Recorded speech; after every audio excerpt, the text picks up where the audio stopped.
Since March 2020, ang sabi po ng NBI Cybercrime Division is that phishing scams are up 200%. Ano pong ibig sabihin yan? More people are getting desperate, more people are getting victimized by scams. So yan ang pag-usapan natin ngayon. How can we prevent from being scammed? I'm Edric Mendoza. Welcome to Fundamentals.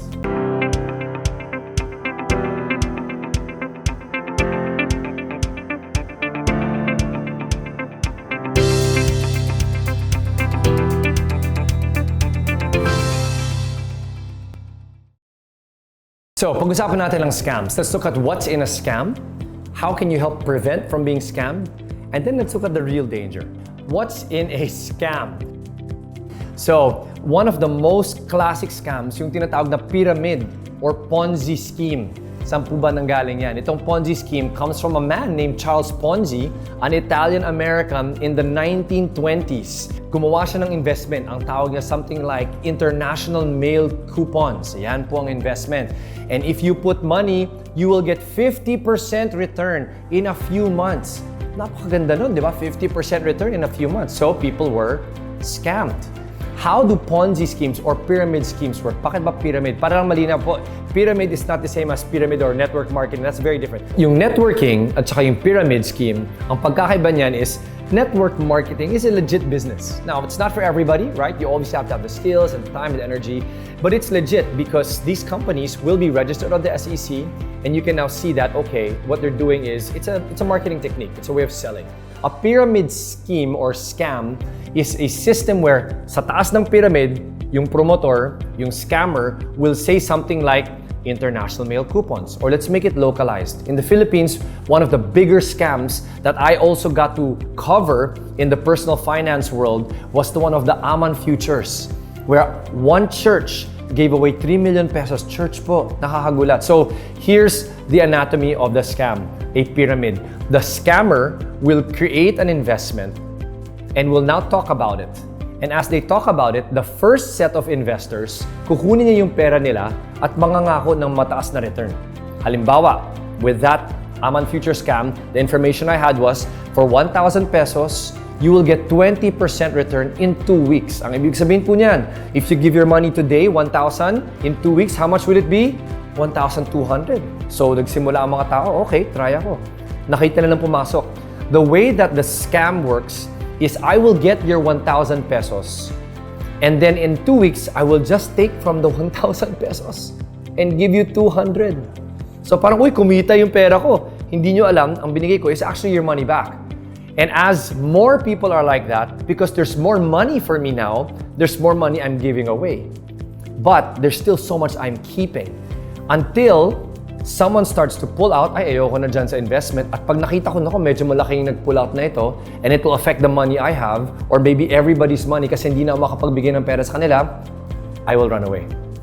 That's what happens to a pyramid scam.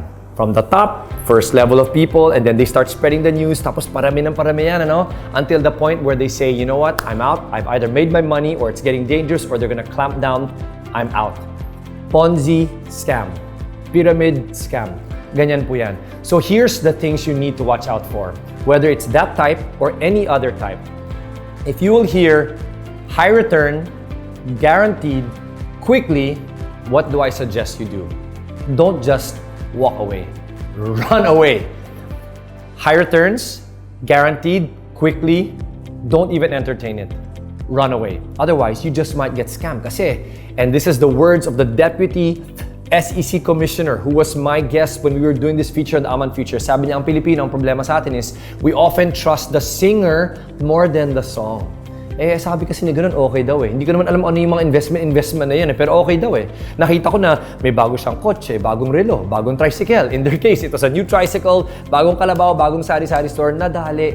So, this is the anatomy of a scam. High returns guaranteed quickly. Watch out for those indicators and don't just trust the singer. Kung sino man ang nagsabi sa inyo, ask yourself, ano ba talaga yung binabenta niya? What is this international mail coupon. Or in the case of the Aman futures, what is this palm oil? Then yung sinasabi nila, that's possibly what these things are. If you do not understand it, don't invest in it. Ayan po. If you do not understand it, do not invest in it.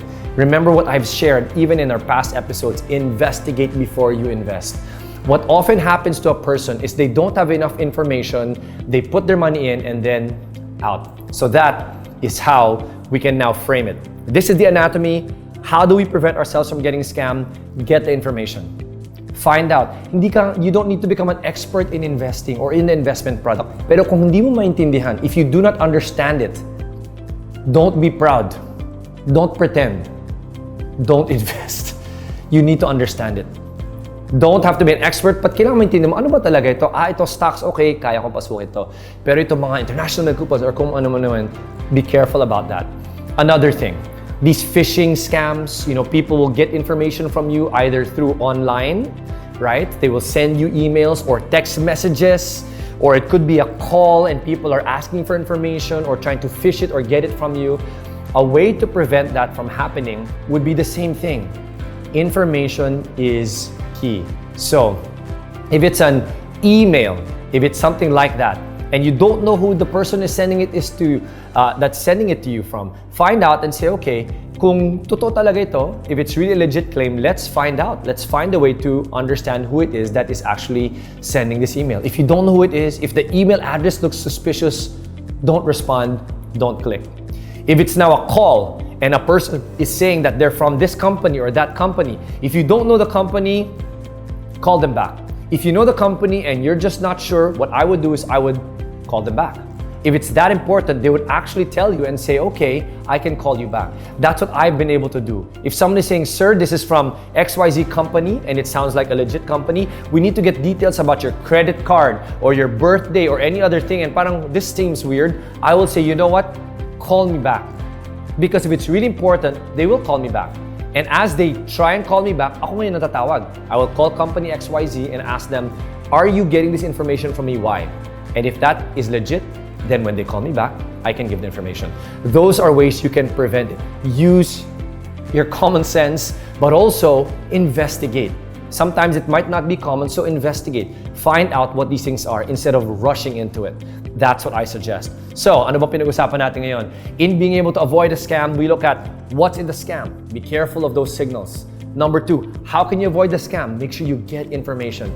Verifying, investigating will be key to preventing yourself from getting scammed. So we've talked about what's in a scam, ano ba yung anatomy nito, right? The signals. We've talked about how to generally avoid it. Siyempre, maraming pwede pag-usapan dyan, but these are just some general, quick, practical tips that should prevent some dangers already from happening. But finally, the danger behind scams, the real danger, and I'll be honest with you because I've been guilty of this also, it is greed. That's why people get into scams. Nagiging desperate, gusto pa nilang extra, mabilis makuha. All of these telltale signs, quick returns, high returns, quickly, guaranteed. Wow, ganun pala eh. Game na ako dyan, kahit hindi ko maintindihan yan. That is why many people fall into scams. That's why even in the provincial regions, like the one I talked about, Aman Futures, it's people who don't really care to get the information anymore. They're like, okay lang, because it will give me something instant. So let's be careful. Let's check our heart condition. The Bible tells us the heart is deceitful above all else. So it's good for us to ask ourselves, is the reason I'm interested in this investment because I'm greedy? I want something quick. I want something instant, and it seems promising. We know of some people who literally gamble money knowing it's a scam to see if they can make some money quickly. You see how distorted people can be? So that's my encouragement to us. If you want to prevent yourself from really being scammed, on top of looking at the anatomy, on looking at the quick tips on how to avoid it, let's check our hearts. Maybe that is the key issue we need to deal with so that we don't fall into scams anymore. And remember, if it's too good to be true, it probably is. Remember that. Don't let greed drive you. Thanks again for joining us. My name is Edric Mendoza, and this is Fundamentals.